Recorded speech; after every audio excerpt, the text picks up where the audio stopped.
Isto é um excelente estudo sobre uma das questões mais importantes dos últimos 100 anos.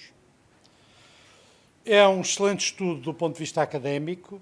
Não é fácil resumir, nem eu vou ter a intenção de resumir um trabalho deste género, mas só queria dizer-vos que, do ponto de vista da informação, da análise, da sistematização de uma matéria que é muito complexa e temporalmente muito longa, porque, em bom rigor, começa com a experiência da democracia ateniense, embora no seu aspecto contemporâneo seja de facto um fenómeno desde que há televisão, mas que tem como precursor a rádio e como precursor também, se quisermos, alguns aspectos da literatura popular no século XVIII e no século XIX, mas a verdade é que é um excelente trabalho. Eu não sou propriamente, não costumo elogiar aquilo que não acho que é de facto muito bom. Quem me conhece sabe que eu não costumo fazer isso, não faço isso por nenhum motivo particular que não seja a qualidade do livro. Não tenho por isso nenhuma intenção de, nesta apresentação, vos resumir o livro. Um livro deste género não se resume facilmente.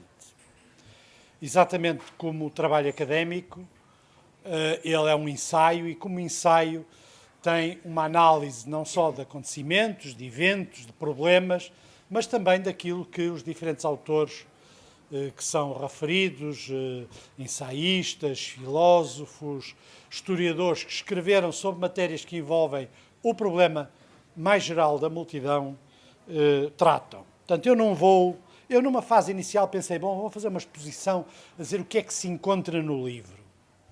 Começava, de facto, na democracia grega e passava depois para a emergência da multidão na história contemporânea, nos seus múltiplos aspectos, principalmente depois da Revolução Francesa, até aos dias de hoje, e terminava com a relação entre a multidão, quer enquanto multidão, quer mais tarde enquanto audiências e público, com a televisão. Mas desisti de fazer esse trabalho. Eu vou, no fundo, enunciar-vos qual é o problema deste livro, usando uma linguagem que não é necessariamente a linguagem do autor, mas que, penso, reflete os problemas que o autor quis levantar no livro. O título do livro mostra as duas vertentes, multidão e televisão. A palavra multidão é uma palavra já relativamente arcaica no seu uso. Nós hoje não costumamos usar a expressão multidão para designar manifestações. Quando muito multidão associada ao futebol, há aqui um capítulo interessante sobre as multidões desportivas, ou que um determinado concerto, ou um determinado evento, ou até uma determinada manifestação teve uma multidão, mas esta ideia originária da multidão como uma entidade política própria já está em grande parte em desuso. Portanto, o livro, ao escolher o título A Multidão, faz referência a uma entidade coletiva, chamemos assim, sobre a qual há muita teorização, que é de alguma maneira inventada pelos sociólogos e pelos historiadores, mas que perdeu significado, perdeu o seu significado inicial desde o século XIX, princípio do século XX, através das diferentes revisões do conceito da multidão e de como é que se interpreta o funcionamento e o mecanismo dessa multidão. Isto mesmo antes de chegarmos ao problema dos média contemporâneos, o problema que aqui é essencialmente tratado com a televisão, mas que, se nós lermos McLuhan, vemos que também se podia já tratar quando da rádio, na fase pioneira da rádio. A célebre emissão do Orson Welles é também já um exemplo do poder e da relação que tem determinado tipo de construções ficcionais, utilizando os média modernos, e o comportamento das audiências, se quisermos, das multidões transmutadas em audiências. Como sabem, a Guerra dos Mundos, que foi transportada para a rádio por Orson Welles e que em Portugal também teve um efeito semelhante, originou tumultos e originou cenas de pânico, e as duas emissões clássicas, a de Orson Welles e a portuguesa, ambas tiveram que ser interrompidas porque as pessoas não eram capazes de distinguir entre aquilo que estavam a ouvir, apesar da prevenção várias vezes feita de que estavam a ouvir uma ficção, e a realidade. O problema da multidão eu vou tratá-lo e é por isso que a terminologia é diferente, como ao problema da relação entre democracia e demagogia, que é desde o início o problema que se coloca quando se analisa, por exemplo, a experiência genética da democracia, que é a experiência da democracia grega.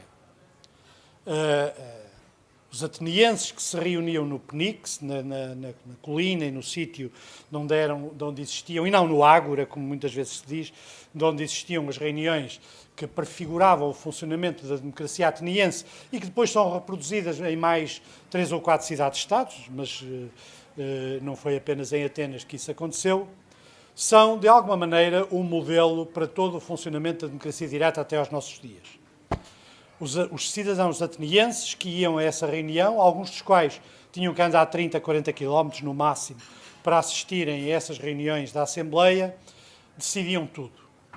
Julgavam, portanto, escolhiam os seus dirigentes sempre com a possibilidade de serem revogados de imediato, ostracizavam quem entendiam, afastavam. A experiência ateniense da democracia tem muito poucos assassinatos políticos.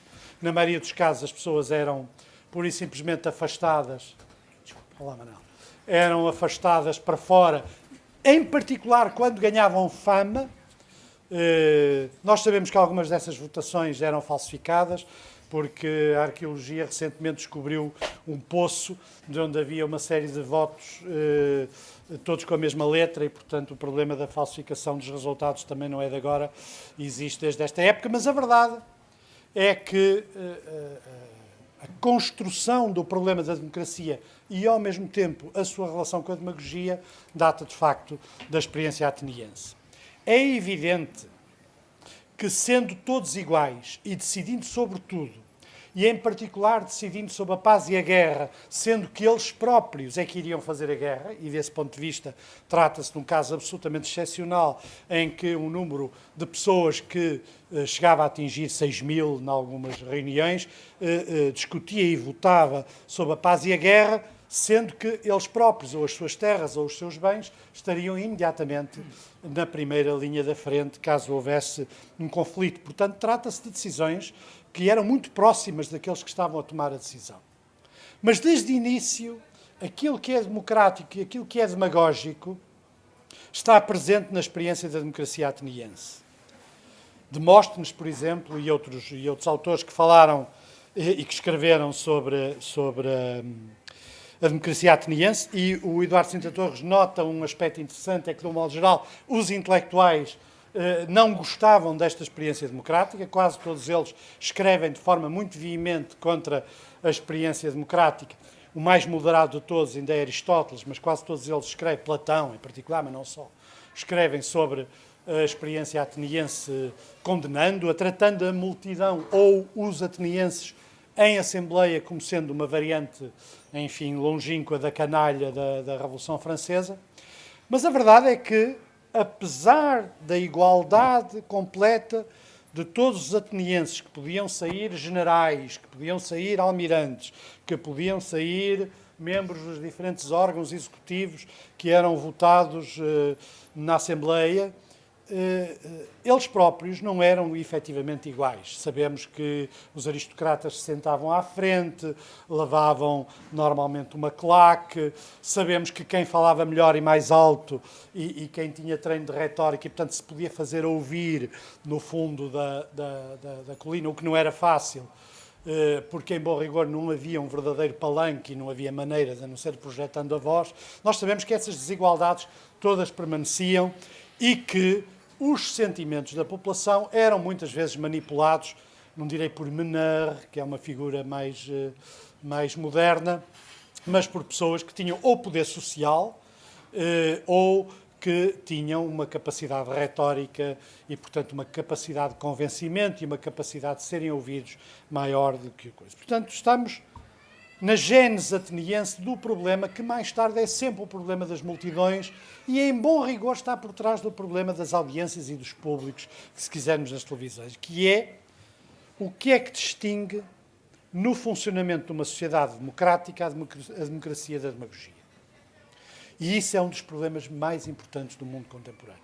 É um dos problemas mais importantes das democracias atuais. E é por isso que este livro sendo sobre uma matéria que, à primeira vista, não é diretamente política, é sobre uma das questões centrais da vida política contemporânea, que é o problema de, utilizando os média modernos ou utilizando os mecanismos modernos, seja as redes sociais, seja a televisão, seja o impacto dos mecanismos modernos de comunicação, como é que nós conseguimos construir sociedades em que o funcionamento da sociedade permanece democrático e não caminha para um funcionamento demagógico. Toda a história da multidão, chamemos assim, desde a Revolução Francesa e dos mecanismos de controle da multidão, a começar pelos mecanismos de ordem pública, mas não apenas os de ordem pública, são pensados em relação a esta questão. E à medida que a democracia, como nós a conhecemos, se foi criando, em muitos casos, muito recentemente, é preciso ver que o voto, por exemplo, o voto universal, o voto das mulheres, a diminuição da idade de voto, a possibilidade de se votar mesmo não tendo propriedade, são tudo adquiridos recentes, mesmo na Europa e nos Estados Unidos, muito mais, em alguns casos, posteriores à Segunda Guerra Mundial. E, portanto, nós não estamos a falar, quando falamos em democracia no século XIX ou no princípio do século XX, estamos a falar de uma realidade bastante diferente da realidade contemporânea.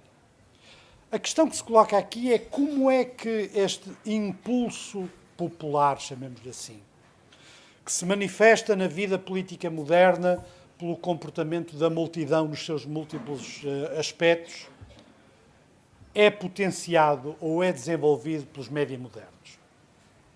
E isto é um problema que, em bom rigor, por exemplo, todos os Estados totalitários compreenderam muito bem. Hitler, por exemplo, percebeu muito bem a força do controle das multidões através de mecanismos iconográficos, simbólicos, que traduziam uma ideia de força, ou, em alguns casos, até elementos simbólicos muito antigos. A cruz gamada é um elemento poderoso de fascínio público, é um símbolo solar, como se sabe, muito antigo, mas a utilização da cruz gamada, da caveira, de uma certa figuração coletiva, dos grandes comícios de massas, a utilização da música, das saudações. Há aqui uma citação e umas citações de Mussolini que são interessantes sobre a maneira como se organizava as manifestações, as multidões. Preocupação, aliás, de Salazar também. Na parte relativa aqui a Salazar há também uma análise sobre as multidões boas e as multidões más, sendo que as multidões boas são aquelas que podem ser organizadas, estruturadas, como nós diríamos hoje, enquadradas. E, portanto, a maneira como, durante todo o século XX, se assiste a uma utilização de médias modernos, seja o teatro da agitação para os analfabetos que os revolucionários russos usavam, que iam nos comboios blindados para o interior e que exatamente tinham como objetivo transmitir ideias, correspondem a ideias revolucionárias, através de mecanismos muito simples para uma população em grande parte analfabeta. Quer a utilização sistemática de cartazes, quer a utilização da rádio e dos diretos na rádio. Goebbels, como se sabe, é um precursor na utilização de muitas dessas tecnologias, sabendo-se que o direto exerce sobre quem está a ouvir um efeito de participação. Quem está a ouvir ou a ver um direto sente que pode ou está a participar no evento que é transmitido, seja primeiro na rádio e depois na televisão. Aliás, os estudos sobre os acontecimentos na Ponte, 25 de Abril, ou até sobre um caso de outra natureza, que é as mortes no oceanário, não é o oceanário, é no Aquapark, peço desculpa, as mortes do Aquapark e os incidentes provocados, por exemplo, as mortes do Aquapark, têm muito a ver com a circunstância do acontecimento e as notícias sobre o aparecimento dos cadáveres das crianças estar a ser transmitido em direto e começar a haver uma concentração em direto no próprio local do Aquapark. Aliás, da mesma maneira, os acontecimentos da Ponte têm esse mecanismo de atração em relação às pessoas, que é essa sensação de participação. Isto aconteceu na Rússia, por exemplo, no golpe contra o Gorbachev, em que a televisão transmitida em direto teve também um papel importante. acontece em muitos acontecimentos, e não é por acaso, quando foi da manifestação dos polícias, dos secos e molhados, houve alguém que tomou a prudência de tropeçar nos cabos.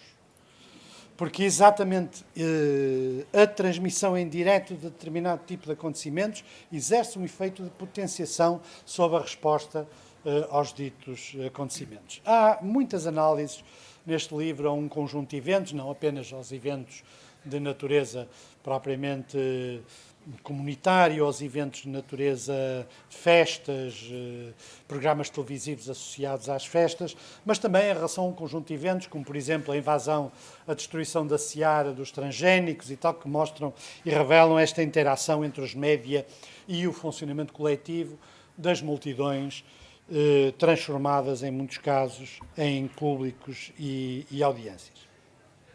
O que é essencial neste processo, e é por isso que este livro é muito importante para a compreensão do mundo contemporâneo, e eu aqui utilizo uma linguagem diferente da do Sintra Torres, mas no fundo penso tratando o mesmo problema, é que a grande revolução que se dá no mundo democrático ocidental desde os anos 20 e 30 é que as massas, a multidão, se quisermos, prefigurada neste termo antigo, pela primeira vez tiveram possibilidade de aceder não apenas a consumos materiais, mas àquilo que nós podemos chamar consumos espirituais. É evidente que literatura popular para os operários que sabiam ler já existia com importância bastante significativa na Inglaterra, no século XIX, a Pulp Fiction nos anos 20 e 30, alguma literatura de cordel. Já havia mecanismos de cultura popular, chamemos assim, utilizando médias mais clássicos, como a tipografia, os jornais, os folhetins nos jornais, os folhetins que eram editados em fascículos, e que já nenhum de nós teve ocasião de ver, e que eram vendidos num papel muito mau, mantendo, não me refiro aos folhetins nos jornais, mas aos folhetins que saíam mesmo em separado e que eram vendidos periodicamente, terminando sempre as cenas de um determinado folhetim num evento que se destinava a chamar a atenção para a necessidade de se ler o folhetim seguinte. Portanto, esta literatura existiu sempre.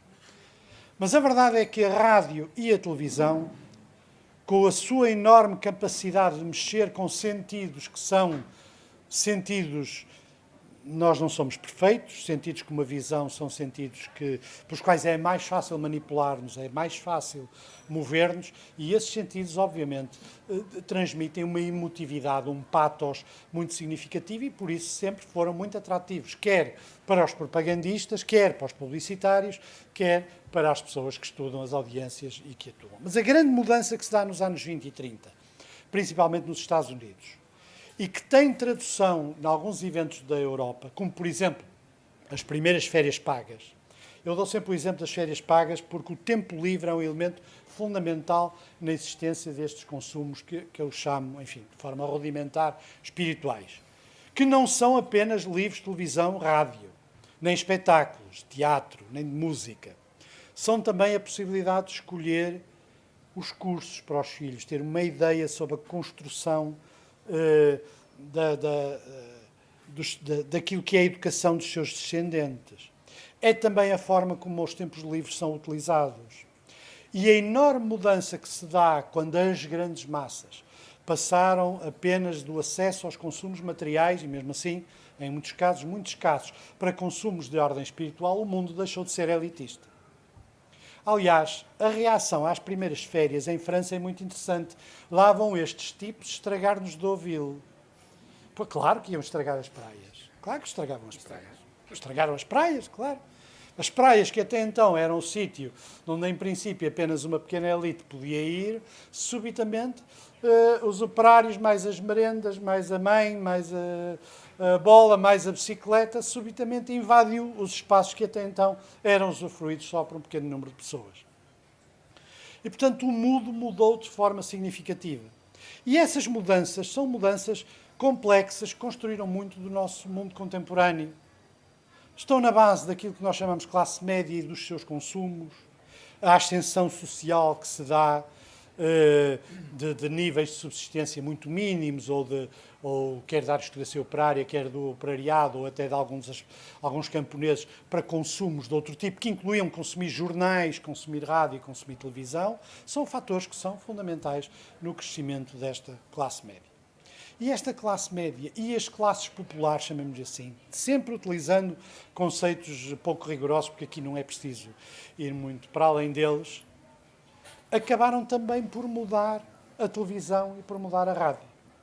O Sintra Torres teve sempre o mérito, aliás, nós próprios tivemos também alguma discussão sobre isso, de valorizar este aspecto, que no fundo é uma versão contemporânea do pão e do circo, não é? De fornecer às massas não apenas o pão, mas o circo, ou seja, um elemento simbólico, um consumo espiritual que de alguma maneira pudesse corresponder também a um alargamento das perspectivas dos horizontes e também a um reforço de comportamentos comunitários e simbólicos para quem, em muitos casos, não tinha nem nunca tinha tido a possibilidade de o fazer.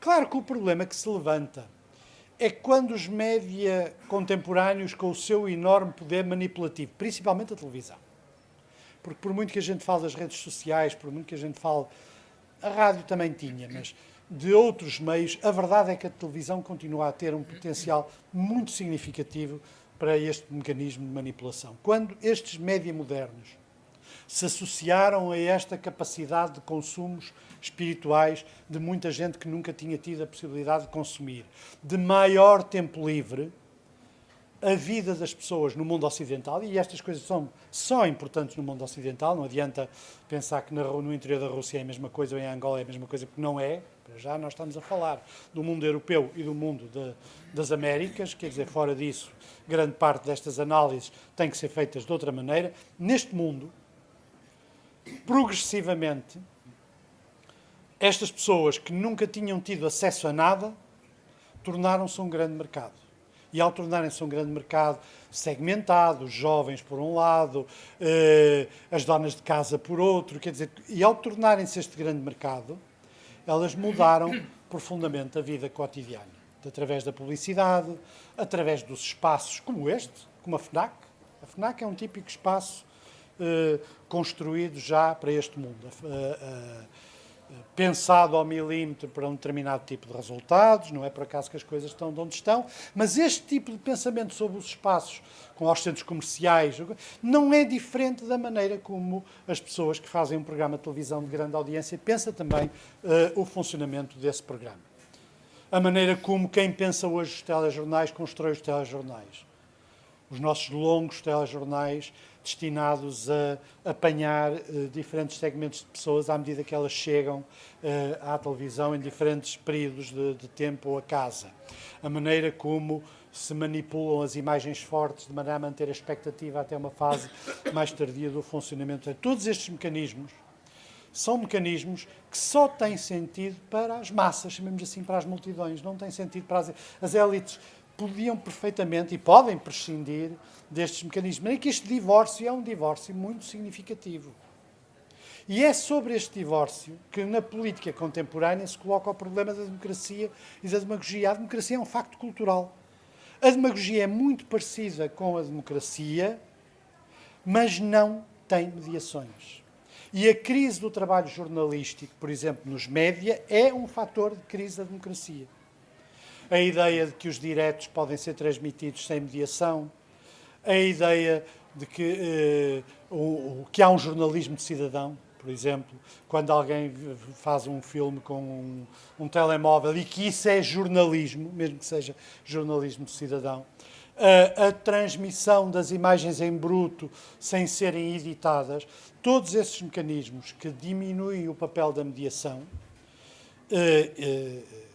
são mecanismos que, de alguma maneira, empobrecem o conteúdo da televisão a favor de mecanismos essencialmente demagógicos. A introdução nos telejornais de doenças e casos sociais que, evidentemente, apelam para um determinado público e para manter as pessoas presas à televisão, para manter certos públicos ligados à televisão. Todas estas questões estão presentes neste livro de uma forma mais estruturada e analisada. O problema que se levanta é saber, no mundo contemporâneo, como é que nós conseguimos reforçar e consolidar os mecanismos democráticos, que são mecanismos sempre de escolha cultural, num sentido lato, em detrimento dos mecanismos demagógicos. Sendo que os mecanismos demagógicos, insisto, são muito parecidos com os mecanismos democráticos, mas não são democráticos. Como é que nós evitamos, por exemplo, a ideia muito antiga de utilizar os média para reconstituir nas sociedades contemporâneas o PNIX, a reunião dos gregos? Houve um candidato americano, Ross Perot, que aqui há uns anos propôs que se combinasse o funcionamento numa democracia de dois elementos. As pessoas votavam pela televisão, ou seja, viam a televisão, assistiam aos debates em que todas as opiniões estavam representadas e depois, sendo possível, essa é uma proposta já antiga, sendo possível determinar de facto a identidade, e é possível, de quem vota, se votaria sobre as issues, sobre as questões, a que se seguiria depois a aplicação dessas decisões por um governo de técnicos. Sob várias formas, estas ideias estão presentes em muitas coisas que se encontram na internet, estão presentes em muitos comentários. A ideia de que as novas tecnologias permitem reconstituir uma democracia direta, sem mediações de políticos, de artistas, de conhecedores, de sábios, de académicos, em que, de alguma maneira, toda a gente tem acesso a emitir uma opinião cujo valor, exatamente porque pode ser emitida em termos aparentemente semelhantes, é igual à opinião de um conhecedor. A internet está cheia de blogs e de páginas do Facebook em que as pessoas acham que podem comentar sobre cinema ou sobre literatura ou sobre... Em muitos casos nem lendo, dizendo mesmo, eu não li, mas acho isto e aquilo. Mas mesmo quando leem, o que existe é uma permanente desvalorização, que aliás faz parte da ideologia da Wikipédia, por exemplo, que é muito interessante, uma permanente desvalorização do conhecimento científico, uma permanente desvalorização da mediação dos conhecedores, uma permanente desvalorização da mediação em política, através de uma valorização daquilo que pensam ser os mecanismos da democracia direta associados às novas tecnologias. Portanto, os problemas levantados por este livro do Sintra Torres são cruciais para a atualidade. Aliás, se eu quisesse fazer uma agenda política fora da economia, fora da economia dentro da economia, não é? Porque agora acha-se que a realidade é a economia, não é? Agora há uma nova teoria ontológica sobre a realidade, é que a realidade é a economia. E, portanto, tudo tem que ser medido em função dessa realidade. Se nós abandonarmos essa ideia ontológica de que a realidade é a economia, e se alargarmos um bocado mais para meter os comportamentos sociais, as interações sociais, os mecanismos culturais, as opções de tradição, ou seja, um mundo efetivamente um pouco mais complexo e não apenas subordinado pela escassez dos meios, então, nesse caso, nós temos que entrar com a reflexão sobre estas questões. E, desse ponto de vista, o que o livro discute é central para o debate político contemporâneo. Não vem aqui no livro, mas podia-se colocar questões como esta. Será que o empobrecimento e o desaparecimento ou a perda de valor da classe média vai significar, por exemplo, uma perda de qualidade da democracia, na medida em que determinado tipo de consumos vão deixar de ter a importância que tinham no passado? São questões que são muito importantes em relação ao nosso futuro. Será que a utilização consciente de reality shows, de mecanismos como os reality shows que prefiguram uma determinada fórmula da realidade, como por exemplo era o Big Brother, são de alguma maneira o exemplo do funcionamento da sociedade contemporânea? Eu costumo dar sempre o exemplo do Big Brother original. O Big Brother original era muito interessante. Reparem como ele prefigura muitos aspectos do mundo contemporâneo. Temos uma casa, a casa onde tudo é transparente. Portanto, aparentemente, isso é um símbolo da nossa sociedade em que tudo é transparente. Ou é transparente ou devia ser transparente. Portanto, os portugueses, como dizia a Teresa Guilherme, repetindo, os portugueses agora vão votar. Chamamos a atenção que as votações em programas como o Big Brother não são o mesmo tipo de votações de outro tipo de programas controladas pelo Governo Civil. Portanto, nós não temos sequer nenhuma garantia que as votações e os resultados das votações correspondam àquilo que foi efetivamente a votação. Portanto, nós temos o povo, ou seja, quem está a ver, os portugueses. Temos a casa, que é o espaço público. O problema é que, onde nós, teoricamente, podemos ver tudo. O problema é que, verdadeiramente, quem controla o que nós vemos não somos nós. É quem está atrás dos vidros tapados a preto no Big Brother, de onde andavam as câmaras. E é quem está na regi, na produção, que é o Deus ex machina. E que podia e pode construir personagens a partir do que acontece e a partir das imagens que escolhe. O primeiro Big Brother, em que havia uma relativa inocência, é muito interessante, porque as personagens são construídas na regi.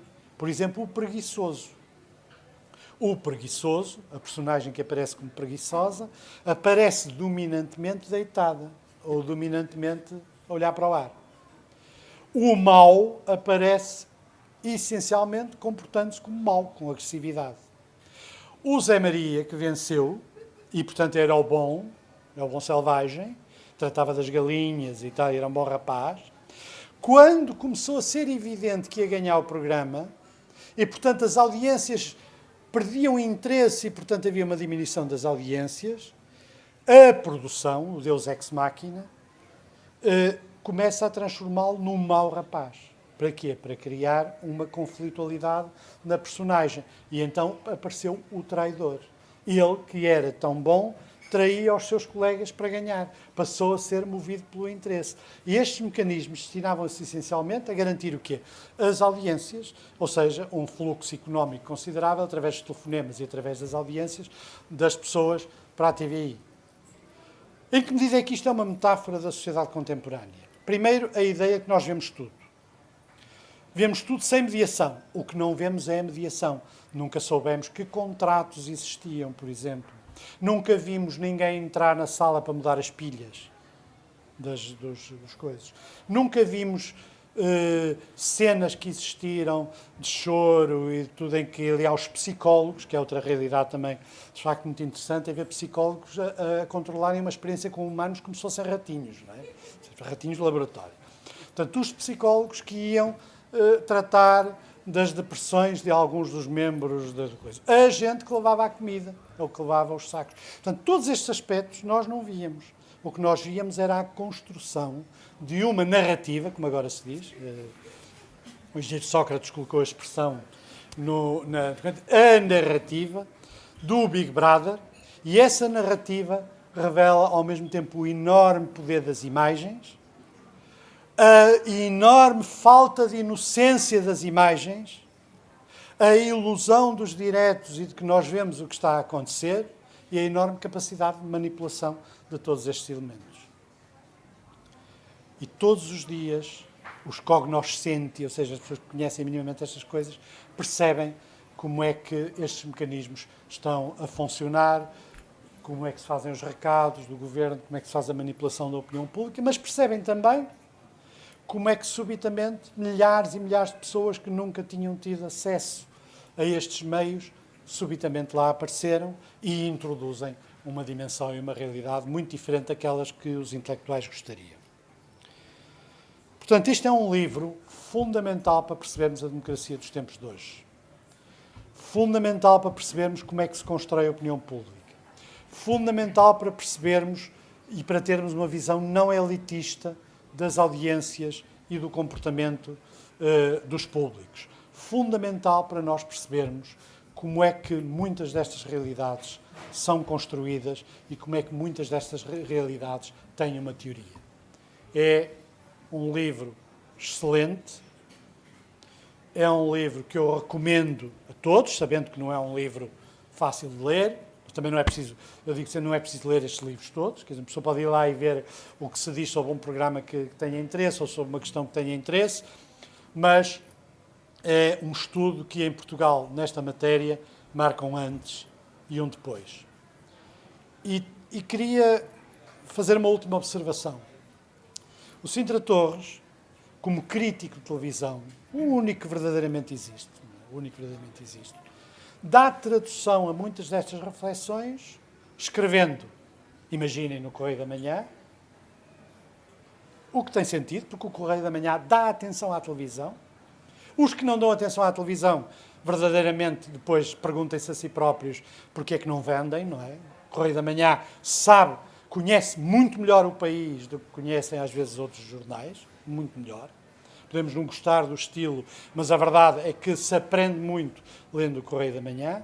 E o Correio da Manhã tem um crítico de televisão que escreve, sem facilitismos, sobre os mecanismos da televisão, e isso significa levar à prática e testar muitas das ideias presentes neste livro. E esta ação é uma ação também fundamental da pedagogia do público em relação a saber ver televisão e a saber compreender aquilo que é o mais desejado, o mais manipulado, o mais...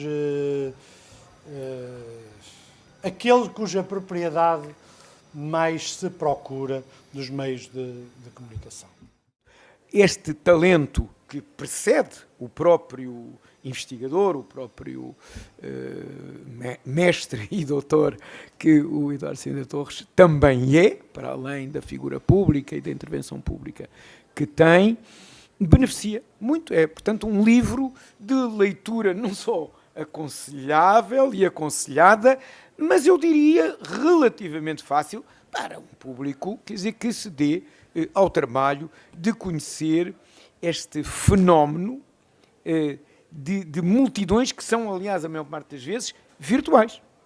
Virtuais. Aliás, uma delas, que eu não creio que está mencionado, é o cuidado com que todas as televisões, é um pacto com a classe política. Quando a gente se pergunta, a classe política queixa-se muito da comunicação social, mas a comunicação social faz por ela, quer dizer, o essencial, que é, por exemplo, não mostrar as salas vazias. Quer dizer, chega à Câmara, quer dizer, mostra as 3 filas da frente, quer dizer, fecha aquilo e nós convencemos, já faz menos, pois eu tenho visto menos televisão, porque me cansei de ver as salas cheias, suspeitando que não era verdade.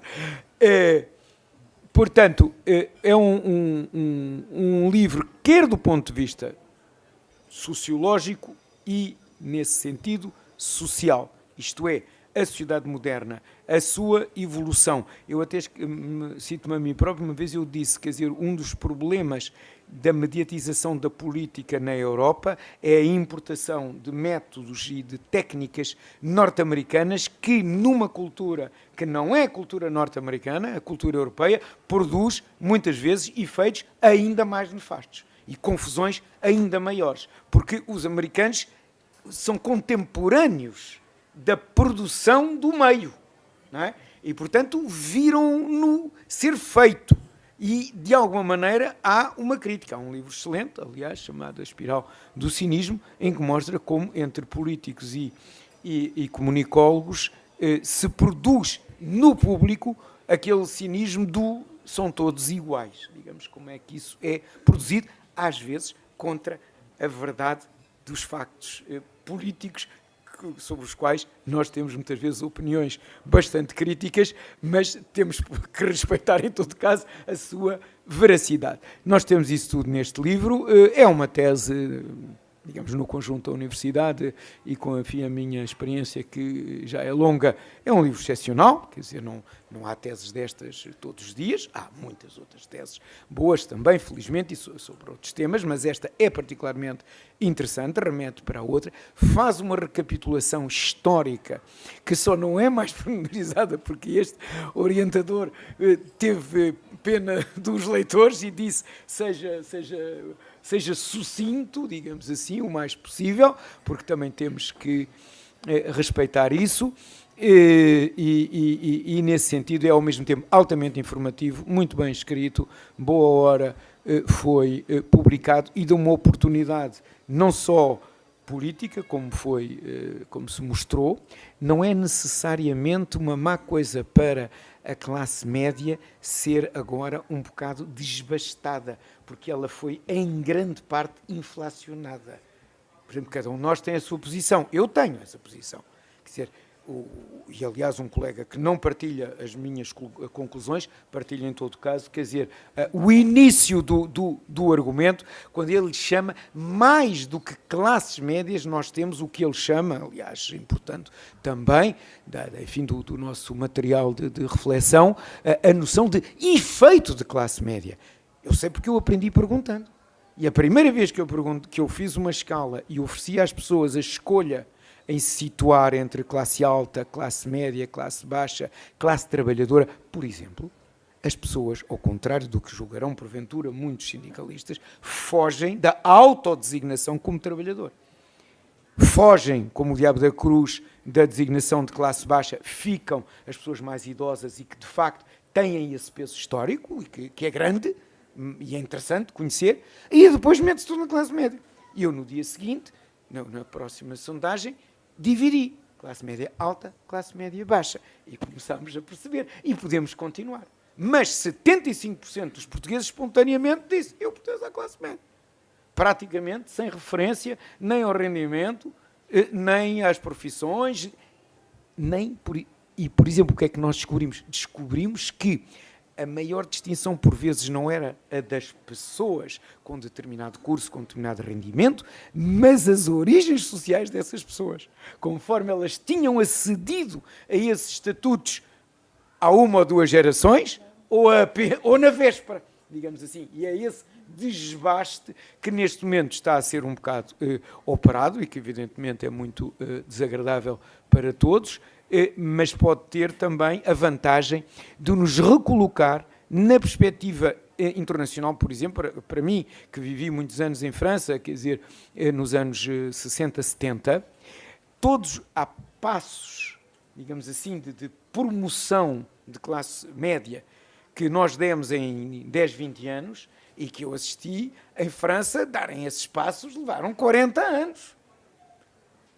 E, portanto, quer dizer, os resultados, essas dimensões também são importantes. O Eduardo Sintra Torres não chega a entrar aí, dá-nos, evidentemente, como em todos os livros, o momento, digamos assim, em que trabalhou, mas como ele está sempre em campo, teremos certamente informações futuras, e eu peço desculpa de ter roubado um pouco do vosso tempo, mas é o gosto de estar aqui, de partilhar convosco, enfim, o meu prazer em ver o trabalho deste amigo, deste colega, que ele que já era, e de ver o seu trabalho, enfim, chegar aonde nós queremos sempre que ele chegue, que são os leitores, e são também estes momentos, e são leitores privilegiados, como o Pacheco Pereira é também na televisão, justamente naquele seu programa sobre os média. Pode ser que ele queira dizer alguma palavra sobre este livro, ou que já o tenha feito.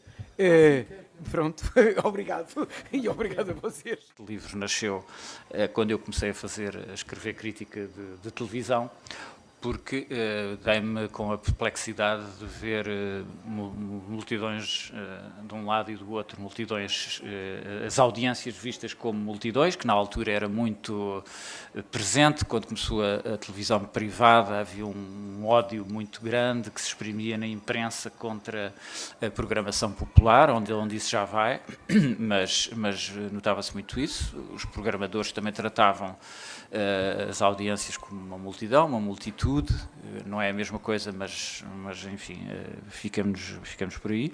E, por outro lado, víamos a própria televisão a necessitar de mostrar multidões para que houvesse uma identificação do espectador ou do conjunto de espectadores, nós cá em casa, nós espectadores, a identificarmos com coletivos que eram mostrados na televisão. E, portanto, foi esta dupla perplexidade que me levou a estudar este tema. Começou por ser, de facto, o tema original da minha tese de mestrado, que depois sofreu ali umas agulhas, uma mudança de agulhas com o 11 de setembro e a queda da ponte entre os rios, mas que depois retomei com este trabalho. Houve um episódio que me suscitou muito interesse, que é uma anedota, uma anecdote, que foi uma vez, que me foi contado por um jornalista da SIC do Porto, a SIC foi convocada para ir a um corte de estrada. Na altura estava bastante na moda essa ação popular, que era os cortes de estrada. E então a SIC foi chamada para um corte de estrada, algures no Minho, e ficou agendado, e a delegação da SIC no Porto confirmou que iriam lá, sim senhor, fazer a cobertura. Só que acontece que meteu-se outro trabalho e atrasaram-se bastante. E, portanto, chegaram, em vez de ser às 6 da tarde, chegaram lá tardíssimo, 8, 9 da noite. E quando chegaram, aquilo era uma pequena localidade, uma vila, uma aldeia, não havia ninguém. Eles disseram que iam fazer fogueiras, que iam pôr madeiras na rua, etc. Não havia ninguém, não havia nada. E foram à procura das pessoas com quem tinham contactado. Estavam na tasca ou na taberna. E eles disseram, então, como é que é? Vocês chegaram agora? Então a gente vai fazer então agora o corte da estrada. E, portanto, o corte da estrada era uma ação popular, de facto, mas que só existia por causa da sua dimensão mediática, porque eles não iam cortar a estrada para si mesmos, porque eram os únicos que iriam ser prejudicados com a sua própria ação e, portanto, o objetivo era aparecer na televisão. E, portanto, a partir destas inquietações e com os casos empíricos que fui vendo nos ecrãs e falando com pessoas, nasceu esta inquietação, as primeiras leituras de alguns clássicos e pronto, depois foram 10 anos de leituras que ainda não acabaram. Ainda ontem me chegou pela Amazon um livro que saiu há um ano sobre a multidão e que diz o papel da multidão no nascimento da sociologia. Isto é, a sociologia basicamente nasce por causa do enigma antropológico dos muitos. O que é isso? Eles agora estão aí. Como é que é a sociedade, etc. E, portanto, achei um tema interessante, até porque, precisamente, a sociologia não o tratava... É assim uma coisa ao lado sempre, não é? Quer nos manuais de sociologia, quer... Foi entregue, digamos assim, desde o início à psicologia social, o tema e a sociologia tratou inicialmente, os clássicos trataram, no Durkheim fingiu que não, como eu procuro provar aqui, mas tratou do tema da multidão, mas depois, ao longo do tempo, os americanos deram-lhe outro nome, os anglo-americanos não conseguem entender a multidão tal como nós a temos aqui, em França, etc. Acham sempre que é uma coisa violenta, o que é absolutamente falso. 99,9% das multidões são pacíficas, nas ações desportivas, religiosas, populares, televisivas, políticas, a esmagadora maioria das multidões são pacíficas. Portanto, não havia esse tratamento da sociologia. Em português, em língua portuguesa, então não havia nada e eu achei que valia então a pena fazer toda a primeira parte do livro com esse levantamento. Tentei pôr alguns exemplos portugueses, Rodrigues Lapa no Diabo, dos anos 40, mas também Fernão Lopes e outros que eram interessantes para outros períodos. A televisão acabou, a meu ver, por vir a ser o devir da multidão, não é? Porque a multidão, quando se faz uma multidão na rua ou em qualquer lado, o que é que as pessoas, o conjunto, cada um e o conjunto quer? Quer ser visto e ouvido. Basicamente é isto. Pode ser também para se divertir, ou para outra coisa, ou para outro objetivo, ou para chorar, ou para rezar, ou qualquer coisa. Mas a multidão quer ser vista e ouvida, e é fantástico que nos estádios de futebol haja aquela chamada ola ou onda, não é? Que é a multidão a ver-se a si mesma, não é? Portanto, é esse um dos objetivos da multidão. E a televisão, os ecrãs, permitem essa concretização, e acabou por ser o palco hoje privilegiado das multidões reunidas. Mal eu sabia, quando escrevi o livro, que iríamos ter os casos do Egito, não é? Em que há uma mudança de regime à conta de manifestações multitudinárias pacíficas, e mal sabia também que iria acontecer no Brasil, em que, julgo pela primeira vez, aquele país fez o clique em relação à utilização do espaço público generalizadamente e da multidão como forma de pressão sobre o sistema político. Perdão? E o Occupy em Nova Iorque. E o Occupy em Nova Iorque também. Mas esse com menos resultados, não é? Fica sempre qualquer coisa. É a ideia que eu tenho sempre das multidões, mesmo nas derrotadas, é que fica sempre alguma coisa. É só isto, espero que o livro contribua para este conhecimento sociológico. É de facto, se o Durkheim escondeu a sua teoria da multidão, eu também escondo que há escondo a dimensão política que um leitor atento não deixa escapar, porque é impossível não verificar o caráter político deste tema, não é? Embora eu pretenda que a minha tese seja no âmbito da sociologia. A multidão é desprezada, digamos assim, teoricamente, não só por ser feita por pessoas comuns, mas porque é um acontecimento efêmero, não é? E então parece que a família, a instituição família que é muito duradoura, que o Estado é muito duradouro, e a multidão não tem interesse porque começa às 6 e acaba às 8, ou às vezes demora uns dias e não tem, portanto, o mesmo papel. Só que a sua repetição, desde que há sociedades organizadas, não é? Desde que há as chamadas sociedades primitivas, até hoje, acho que é de molde, a chamar-nos a atenção para a sua perenidade como uma estrutura mesmo da sociedade. Não há sociedades, nem mesmo na Coreia do Norte, sem multidões, sejam organizadas ou não. Como Manuel Vilaveira de Cabral também disse, eu tentei que, quando escrevi a tese, que não fosse chata, porque os que estão aqui jornalistas sabem que nós temos a obrigação de não ser chatos, e portanto procurei que fosse uma dissertação de doutoramento, mas que fosse interessante, porque o meu maior horror quando escrevo, para o que quer que seja para ser publicado num jornal ou isso, é não conseguir interessar as pessoas, e portanto eu espero que vos interesse, e agradeço. Muito obrigado.